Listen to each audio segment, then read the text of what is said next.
From sea to shining sea, and country to country, women and men join together to form one voice. It's really bringing voice to the people who are silenced or shamed. Carolina Morones is a survivor of violence. She says it's a lifelong battle, but that she has found a way to stand up. It's a big topic, and it manifests itself in so many different ways.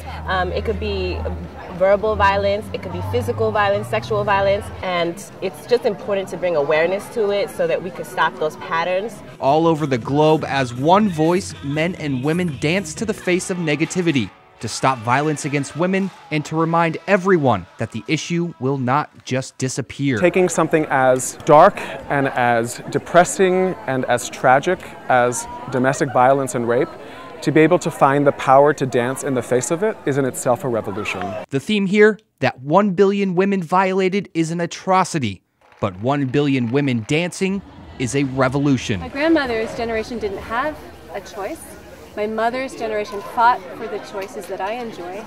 And now I feel like my generation, are trying to figure out what to do with all of that. But there's still a lot of work to be done. Travis Cook, NBC5 News.